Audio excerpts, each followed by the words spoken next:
ഇന്ന് നമുക്ക് അങ്കമാലി സ്റ്റൈൽ മാങ്ങക്കറി വെച്ചാലോ.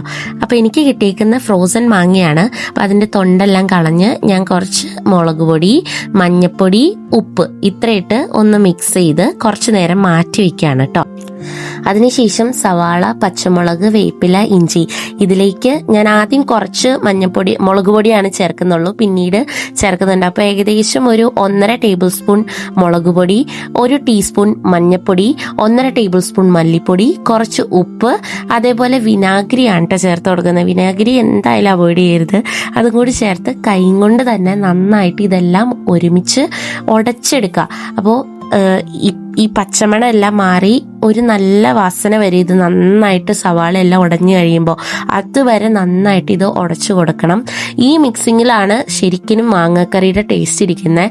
അപ്പോൾ ഇത് സമയമെടുത്ത് തന്നെ നിങ്ങൾ മിക്സ് ചെയ്യുക. എന്നിട്ട് ഈ ഒരു പരുവാകുമ്പോൾ തേങ്ങാപ്പാൽ ചേർത്ത് കൊടുക്കുകയാണ്. ഞാനിവിടെ കോക്കനട്ട് മിൽക്കിന്റെ ക്യാനാണ് യൂസ് ചെയ്തിരിക്കുന്നത്. ഇപ്പോൾ നിങ്ങളുടെ കയ്യിൽ തേങ്ങാപ്പാലാണ് എടുക്കുന്നതെന്നുണ്ടെങ്കിൽ, ഫ്രഷ് ആയിട്ടുള്ള കോക്കനട്ടാണ് എടുക്കുന്നുണ്ടെങ്കിൽ തേങ്ങയുടെ 2ാം പാലില്ലേ, കട്ടി കുറഞ്ഞ പാലാണ് ഇപ്പോൾ ചേർത്ത് കൊടുക്കേണ്ടത്. ഇനി അഥവാ ക്യാനാണ് ചേർത്ത് കൊടുക്കുന്നുണ്ടെങ്കിൽ ഒരു 1/2 ക്യാനോളം ചേർത്ത് കൊടുക്കുക. അതിനുശേഷം നമ്മൾ ആദ്യം മാറ്റി വെച്ച മാങ്ങയും കൂടി ചേർത്ത്, പിന്നീട് ക്യാൻഡ് മിൽക്ക് ആയതുകൊണ്ട് തന്നെ അതിൻ്റെ ടെക്സ്ചർ ഒന്ന്, അതായത് ആ തിക്നെസ് ഒന്ന് കുറയ്ക്കാൻ വേണ്ടിയിട്ട് ഞാൻ കുറച്ച് വെള്ളം കൂടി ചേർത്ത് കൊടുക്കുന്നുണ്ട്. അപ്പോൾ ലൈറ്റ് ആകും. അപ്പോൾ നിങ്ങൾ 2ാം പാലാണ്, ഫ്രഷ് കോക്കനട്ടാണ് യൂസ് ചെയ്യുന്നുണ്ടെങ്കിൽ ഈ വെള്ളം പിന്നീട് ചേർത്ത് കൊടുക്കണ്ട. അല്ല ക്യാനാണ് ചേർക്കുന്നുണ്ടെങ്കിൽ പിന്നീട് കുറച്ചും കൂടി വെള്ളം ചേർത്ത് കഴിഞ്ഞാൽ അത് ശരിയാവും കേട്ടോ. പിന്നെ വേണമെങ്കിൽ ഉപ്പെല്ലാം ചേർത്ത് ഒന്ന് മിക്സ് ചെയ്ത് ഇനി നമ്മൾ അടുപ്പത്തോട്ട് വെക്കുകയാണ്. അപ്പോൾ ഇനി അടച്ച് വെച്ച് മാങ്ങയെല്ലാം നന്നായിട്ട് വേവിച്ചെടുക്കണം.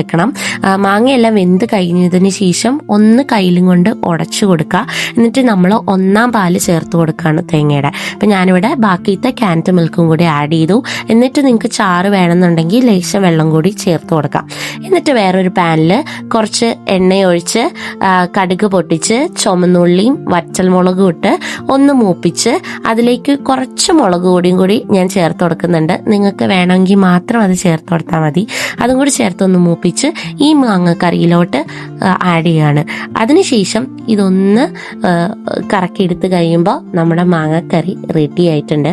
അങ്കമാലി സ്റ്റൈല് മാങ്ങക്കറി നല്ല അടിപൊളി ടേസ്റ്റാണ്. എല്ലാവരും ഇത് ട്രൈ ചെയ്യണം.